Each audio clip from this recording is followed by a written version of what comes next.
생존 우선순위 서바이벌 프라이어리티 2026년 8월 27일자 진행하겠습니다. 구독, 좋아요도 부탁드리고요. 오늘의 편집 내용입니다.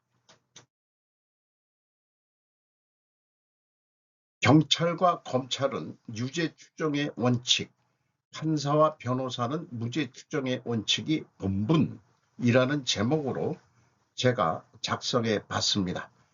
경찰과 검찰은 유죄 추정의 원칙으로 사망사건을 수사해야 한다. 쉽게 자살 가능성을 언급하는 것은 본분을 잊어버린 것이다. 기업 조직에서 감사도 역시 유죄 추정의 원칙으로 감사를 해야 한다.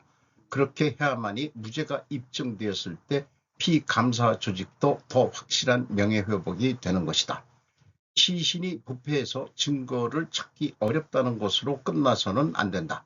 한 건만이 아닌 여러 건의 실종 신고가 사망으로 확인되고 있다. 분명 무언가가 있다고 보고 광범위한 수사를 해야 한다. 뭔가 경찰이 먼저 숨기려고 하는 것 같다. 나는 무비자 중국인 입국이 범죄자들이 한국에 들어오는 통로라고 본다. 마약과 함께 말이다. 중국 3패도 들어와 있지 않을까 하는 가정도 해봅니다. 무죄 추정의 원칙은 판사와 변호사가 지켜야 할 본분이다. 그렇게 법정에서 극단적인 대립으로 증명을 해야 하는 것이 인권을 오히려 지키는 일이다.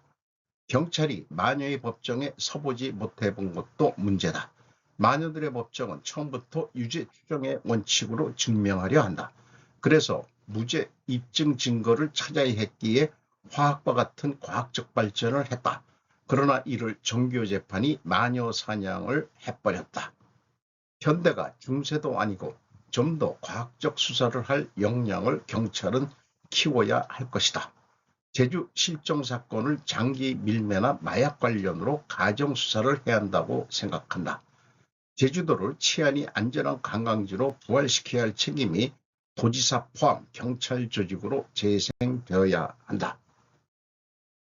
장미란 씨 타살 가능성 51.111%, 유명 프로파일러의 분석. 장애인 인턴 기자가 과감히 뉴스 1에서 8월 26일 날 보도했습니다.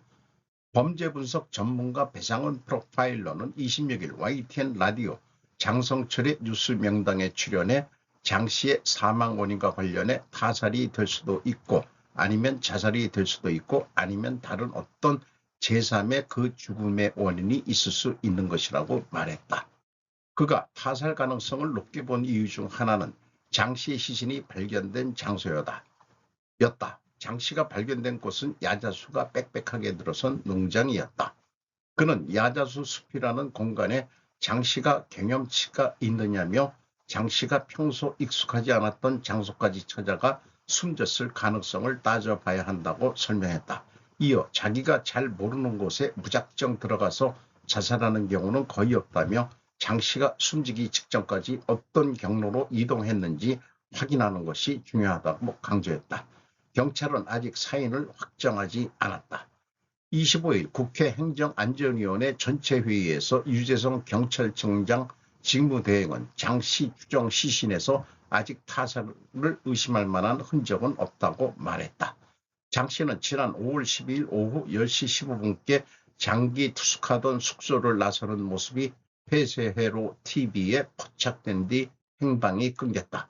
이후 지난 24일 제주시 한림읍 수원리의 한 야자수 농장에서 시신이 발견됐으며 경찰은 치아 감정 결과의 토대로 장 씨와 일치한다는 소견을 받았다고 밝혔다. 마이너 언론들은 과감히 범죄 가능성에 대해서 보도하는 취재를 하지만 TV 메이저 언론들은 범죄 가능성 희박성으로 강조하는 뉴스를 내고 있다. Why? 왜? 이렇게 질문을 해봅니다. 이수정 젊은 여성이 야밤에 나가 야자수의 목맴사 소가 웃을 일. 안가을 파이낸셜 뉴스 8월 26일인데 안가을 기자도 인턴인가 그럴 것 같습니다. 이 교수 장미란 씨 사인 추정에 강한 부정. 다수의 프로파일러 극단 선택 단정 어렵다. 사인을 목맴사로 추정한 것에 대해 이수정 경기대 범죄심리학과 교수는 속아 웃을 일이라고 지적했다. 이 교수는 지난 25일 자신의 페이스북에 유재성 경찰청장 직무대행이 장씨 시신의 사인과 관련해 제주경찰청장에게 문맹사로 추정된다고 보고받았다고 언급한 기사를 공유했다. 표창원 범죄과학연구소 소장도 전날 CBS 라디오 박성태의 뉴스쇼에 출연해 장씨의 사망사건과 관련해 프로파일링이나 과학수사 원칙상 현 단계에서는 어떤 추정이나 단정도 할 수 없는 상황이라며 현재 공개된 정보만으로 타살 여부나 사망 원인을 확정해서는 안 된다고 선을 그었다.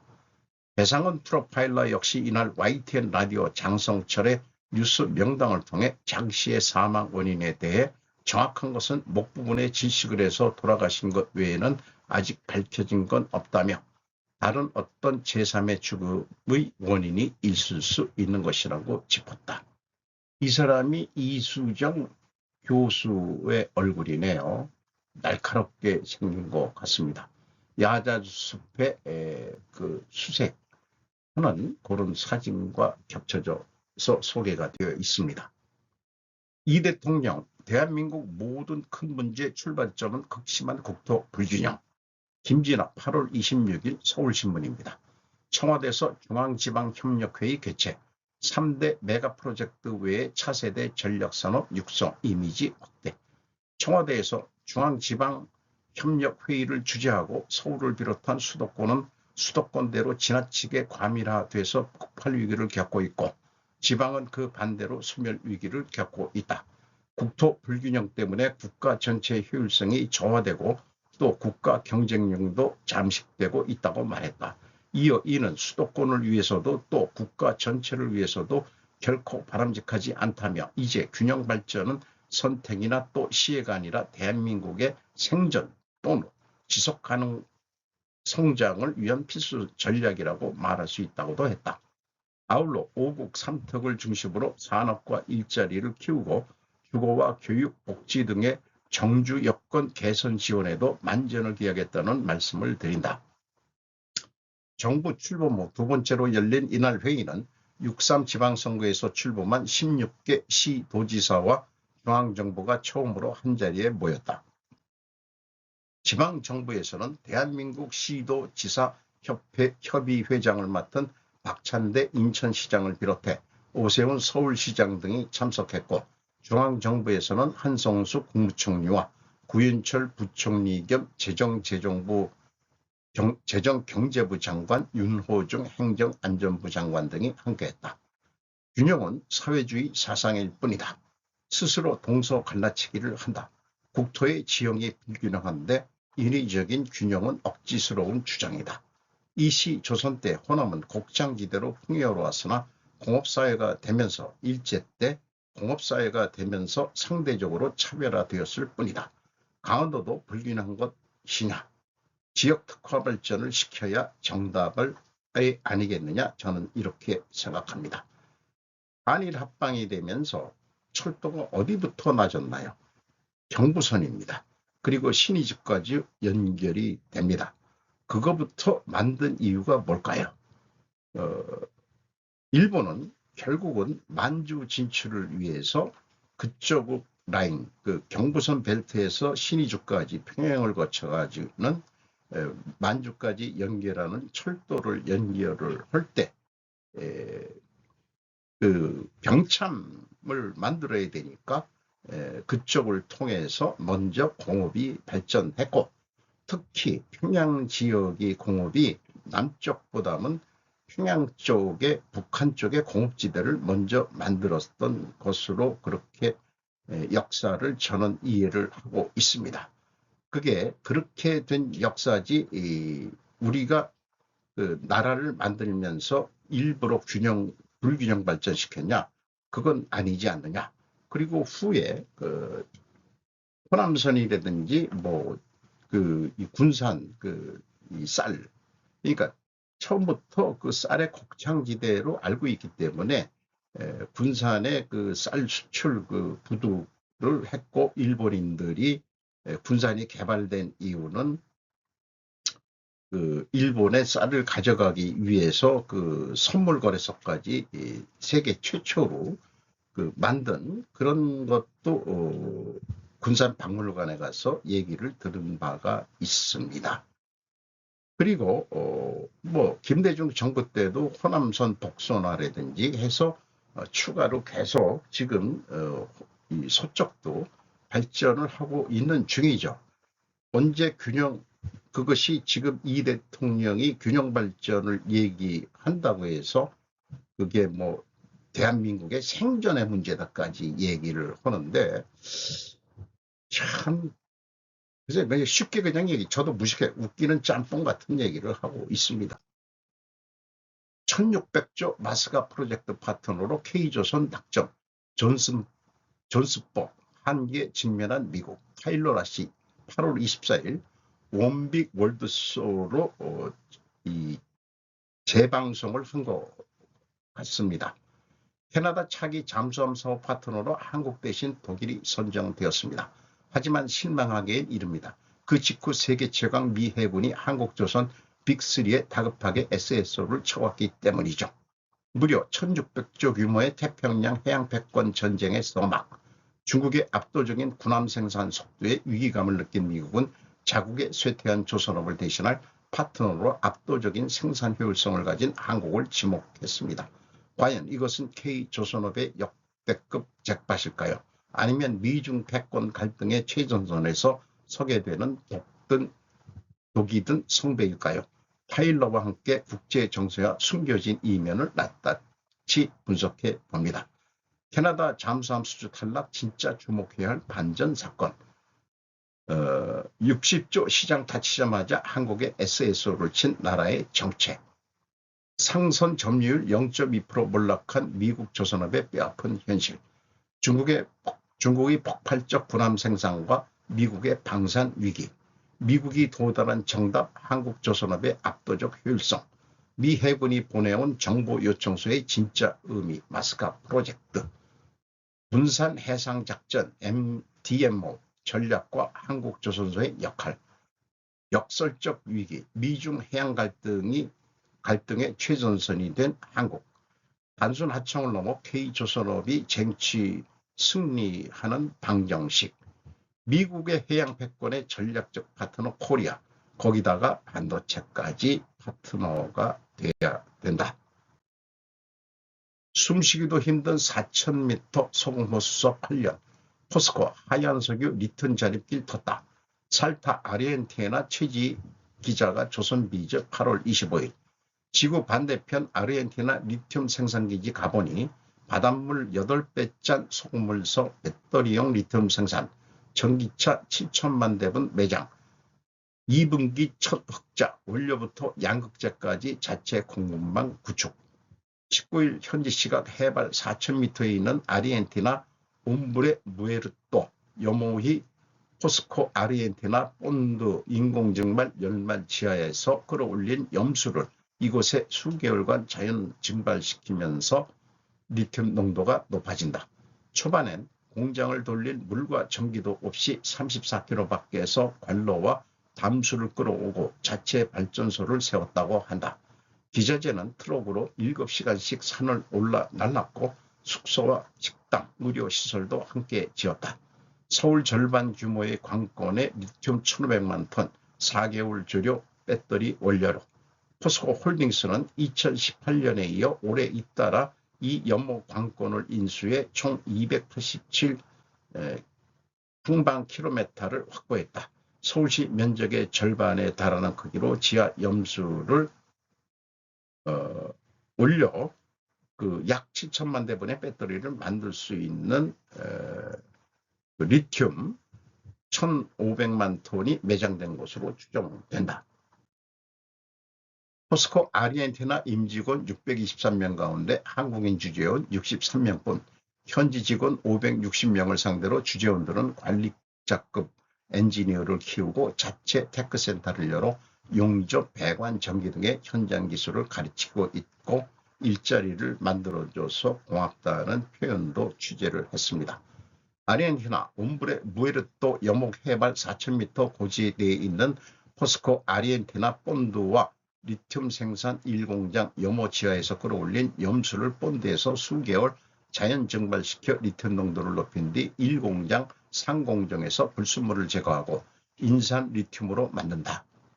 이렇게 졸인 염수에는 포스코 홀딩스가 자체 개발한 공정을 적용한다. 불순물을 하나씩 제거하면 리튬도 함께 손실된다. 그래서 인산을 넣어 리튬만 콕 집어 밀가루처럼 고운 하얀 인산 리튬 가루로 먼저 만든다.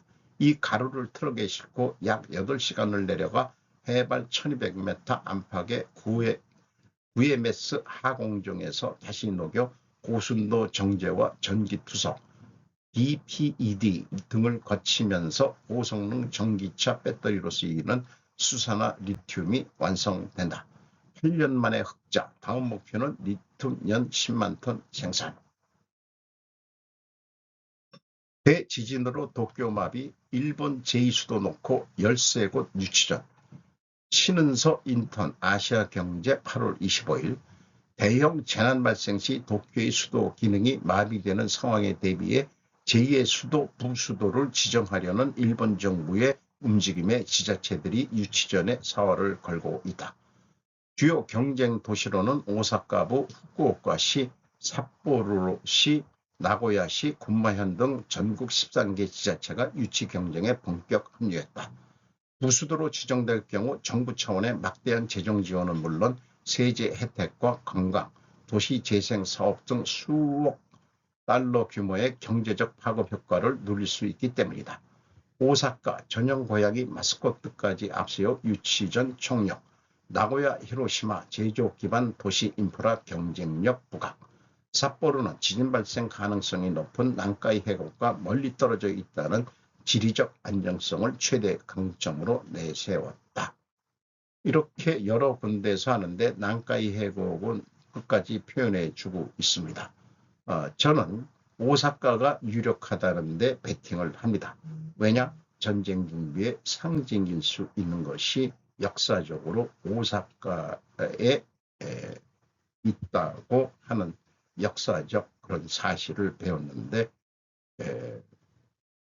이렇게 그 수도를 옮긴다기보다도 이제 제2의 수도라고 그러지만은 오사카가 과거에 도요토미 히데요시 쪽 있을 때 그때 오사카 쪽으로 그 궁을 옮기면서 임진왜란을 일으켰죠. 지금은 아마 중국하고 싸우려고 하는 것 같습니다. 태양광 패널 구매 보조 폐지 차세대형 도입에 중점, 환경성. 지지통신 내정부 8월 26일.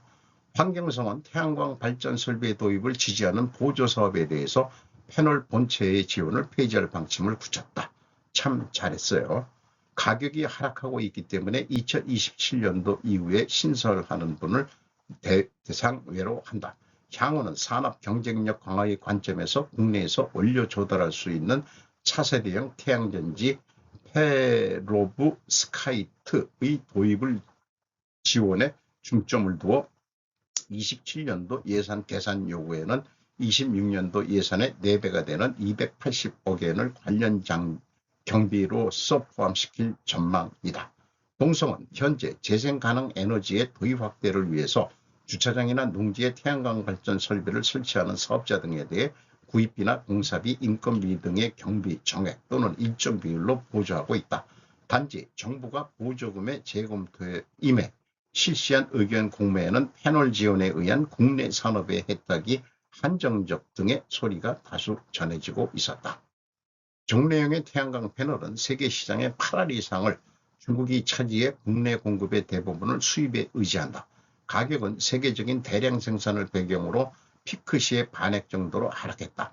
한편 일본은 페로브스카이트의 주원료인 요오드의 세계 2위 생산국, 정부는 산업 경쟁력 강화를 위해 2040년에는 페로브스카이트에서 원전 20기분에 상응하는 20기가와트의 발전을 충당한다는 목표를 세웠다. 이 사진은 태양광 패널이 설치되어 있는 후쿠시마현 미나미소마시의 그 사진입니다. 탭으로 스카이트 용어 해설, 지지통신 내정부, 태양광 발전 사업을 둘러싸고 대규모 개발에 의한 트러블도 잇따른다. 이 때문에 환경 파괴나 재해의 리스크가 적은 지역 공생에게 재에너지 도입을 재촉하는 목적도 있다. 페로브 스카이트의 얇고 가벼우며 구부릴 수 있는 차세대형 태양광 패널, 주로 지붕이나 벽면에 붙이는 필름형, 빌딩이나 주택의 유리창에 설치하는 유리형, 기존의 실리콘제 패널과 조합해 발전 효율을 올리는 탠덤형 등 세 가지로 분류된다. 일본반 기술로 정부가 적극적으로 투자를 촉진하는 일본 성장 전략의 주요한 제품, 기술의 하나. 2027년도에 국내에서 양산이 시작될 전망이지만 현재로서는 코스트가 높고 내구성에도 과제는 있다. 이 사진은 페로브 스카이트로 태양전지를 시험 중인 시즈오카현 기쿠가와시의 입니다.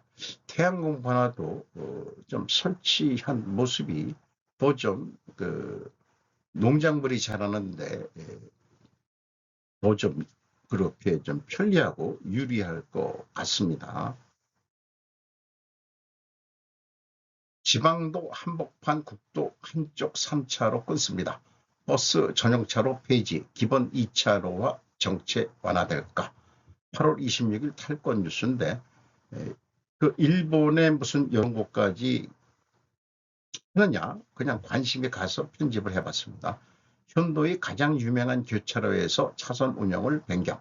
국토교통성 토사국도 사무소가 2026년 8월 24일부터 10월 중순에 걸쳐 국도 32호의 하리마야 교차로, 호치성 앞 교차로 서행에서 차선 운영의 재검토에 따른 대책공사를 실시합니다. 하리마야바시라는 이름으로 알려진 하리마야 교차로는 도시된 교통의 노면 전차의 남북 동서방향의 노선이 만나는 고치의 얼굴이라고 부를 수 있는 교차로입니다. 차선 운영을 변경하는 것은 같은 교차로에서 국도 32호 서행 약 800m 구간입니다. 이 대책으로 버스 전용차로를 폐지하고 안의 교고리 교차로에는 우회전 전용차로를 신설하여 직진 우회전 레인을 없애고 직진 2차선을 연속적으로 확보합니다. 또한 버스를 위해 호리즘의 버스 정류장을 이전하고 버스베이 정차 패스와 도류대를 설치합니다. 이를 통해 혼잡 완화를 도모합니다. 제가 소리내어 읽어보다도 잘 모를 도로 차선 설명입니다. 지하철만 타고 다니니 운전을 직접을 안 해본 입장에서는 물론 이쪽은 왼쪽으로 움직이는 데지만은 중앙에 이 전차도 다니고 이런 데인데 출퇴근 시간에 교통이 많이 마비가 되는 모양이에요. 그러니까 이런 용어들 이런 거 자체가 읽어봐도 소리내어 읽어서도 이런 것들은 잘 이해하기가 어렵다는 한 샘플이기도 할 것 같습니다. 트럼프와 캐나다와의 무역전쟁을 확대하는 이유와 그 의미, 앤드류 로마노, 마이크 베버네스, 야후 파이낸스 뉴스입니다. 양측은 일상용품을 더 비싸게 만들 수 있는 새로운 50% 관세를 발표했습니다. 트럼프는 또한 온타리오 호수의 이름을 미국 호수로 바꾸겠다고 위협했습니다. 캐나다는 화요일에 철강 의류 가전제품, 도구 및 생선을 포함한 700개 이상의 미국 상품에 대해 최대 50%의 새로운 보복 관세를 부과한다고 발표했습니다. 월요일 트럼프 대통령은 이전의 관세 위협을 극복한 지 이틀 후인 내년부터 캐나다산 모든 자동차, 트럭, 자동차 부품 및 철강에 대한 관세를 50%로 인상하겠다고 위협했습니다. 트럼프는 또한 온타리오 호수의 이름을 레이크 아메리카로 변경하는 것을 진지하게 고려하고 있다고 말했습니다. 미국의 북쪽 이 국가가 더 이상 국가처럼 취급하지 않을 것이라고 경고했습니다. 51번째 주로 계속 부르고 있죠. 대화가 결연된 이유. 넓은 틀에서 트럼프 대통령이 특히 공업과 에너지 분야에서 미국이 불공정 무역 장벽으로 간주하는 것을 제거하는 대가로 새로운 50% 관세를 부과하겠다고 위협하는 내용이 포함되었을 것입니다. 논의된 또 다른 주제는 조 바이든 전 대통령에 의해 프로젝트가 중단되기 전에 대량의 캐나다 석유를 미국으로 운송하기 위한 파이프라인의 키스톤 XL 부활이었습니다. 8월 18일 트럼프는 트루스 소셜에 미국과 캐나다가 합의에 도달했다고 게시하고 파이프라인이 무덤에서 깨어날 수 있다고 제안했습니다.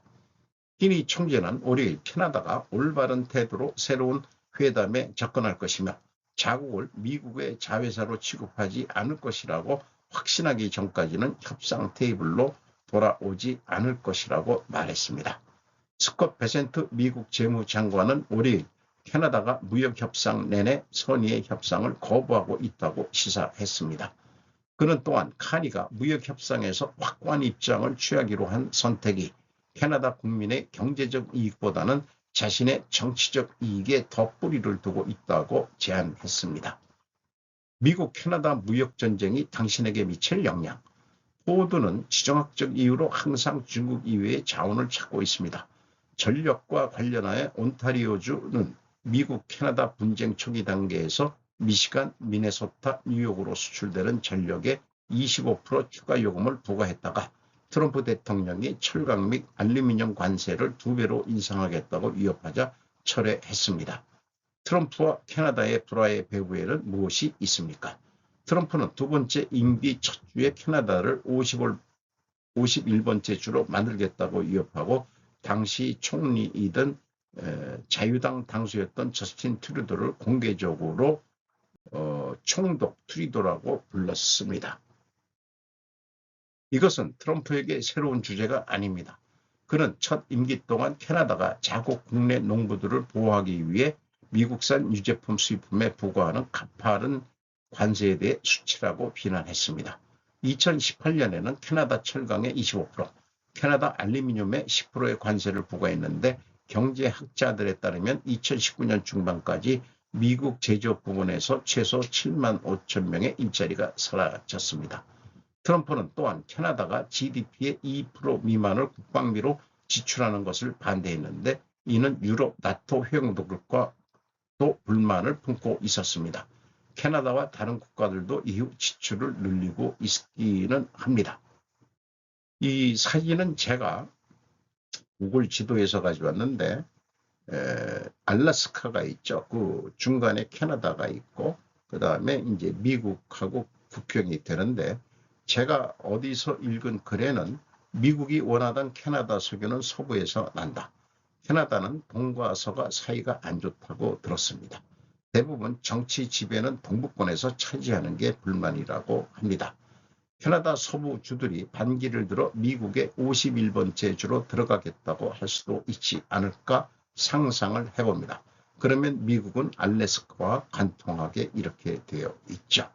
나중에 알래스카에도 뭔가 나온다면은 파이프라인으로 미국까지 올 수 있다. 또 현재 캐나다 서부의 그 파이프가 미국 서부 쪽으로 넘어올 수 있는 그런 일들도 생길 수 있다고 생각을 해봅니다. 그린란드도 욕심을 내고 있는 거죠. 러시아 군용기 또 방공식별구역 진입, 한국군 전투기 발진. 8월 26일자 연합뉴스 일본판입니다. 한국군 합동참모본부는 러시아 군용기 여러 대가 25일 한국 방공식별구역 카디지에 진입해 전투기를 발진시켜 대응했다고 26일 밝혔다. 러시아 군용기는 한반도 동쪽 동해상의 남동쪽에서 북서쪽 방향으로 비행해 울릉도와 독도 부근의 카디지에 들어갔다. 영공은 침범하지 않았다고 한다. 참은 공군 전투기를 투입해 우발적 상황에 대비한 전술 조치 등을 실시했다고 설명했다. 방공식별구역은 자국 영공에 접근하는 군용기를 조기에 식별하고 대응하기 위해 설정하는 임의의 공역으로 영공과는 다르다. 다만 다른 나라의 방공식별구역 안에 진입하는 군용기는 그 나라에 미리 비행계획을 제출하고 진입 시 위치 등을 통보하는 것이 국제적 관행이다.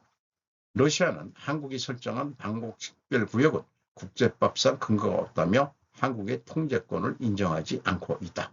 6월 27일에는 합동 공중훈련을 하던 러시아와 중국기의 군용기 10여 대가 카디지에 진입해 한국군이 전투기를 출동시켰다. 지난해 12월에는 중국과 러시아 군용기 9대가 카디지에 진입한 바 있다.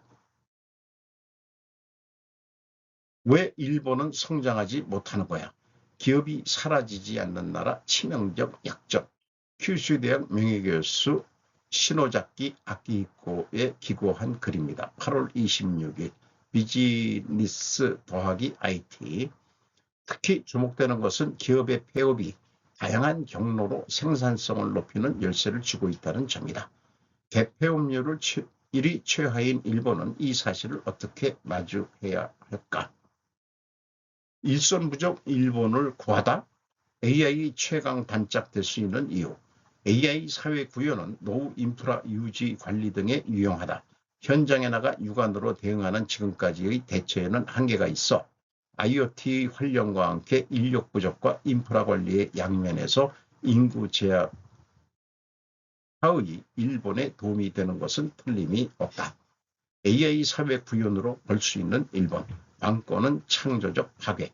현재로서는 데이터 센터나 반도체 관련의 투자가 주목을 받고 있지만 이것들은 AI 프로듀싱 비즈, AI를 공급하는 비즈니스의 영역이다. 보다 중요한 것은 기존에 없던 새로운 사업을 창출하고 새로운 일자리와 부가가치를 창출하는 AI 이너블드 비즈, AI로 가능한 비즈니스의 영역이다. 이 영역이야말로 성장 전략으로서 AI 사회 실장의 폰마루라고 할 수 있다.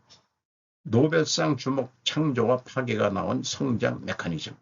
슈페터에 따르면 신결합은 낡은 균형점을 미세 조정하는 연속적인 적응이 아니라 구결합의 도태에 의해서 큰 단층을 나오면서 비연속적으로 달성된다. 이것은 최신의 현대 과학 경제학에도 계승되고 있는 유력한 시점이다.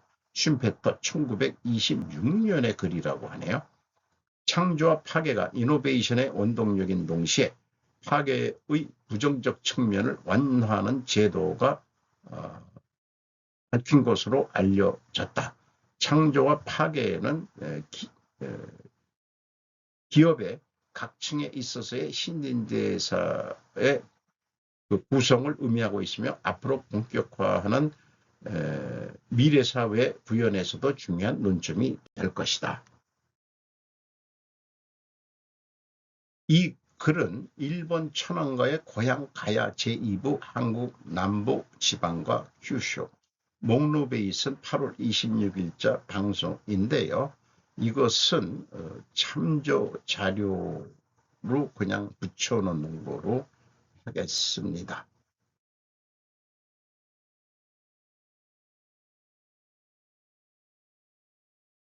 전반적인 그 주장은 신라 가야가 먼저 넘어갔었는데 그래서 일본을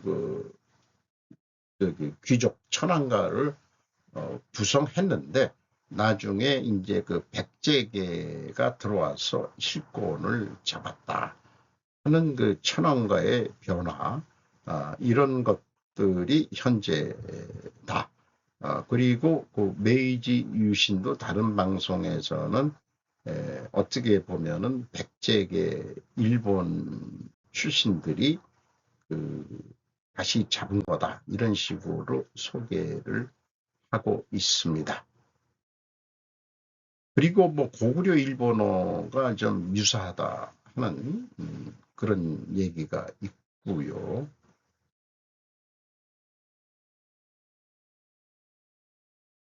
어쨌든 그 가까운 역사 쪽에서는 백제가 망하면서 그 백제계가 넘어간 그 세력들이 그 현재 일본의 그 귀족층 이런 것들을 많이 감당하고 있다. 뭐 이런 얘기들을 하고 있습니다.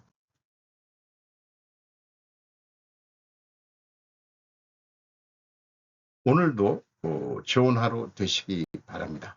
굿아이.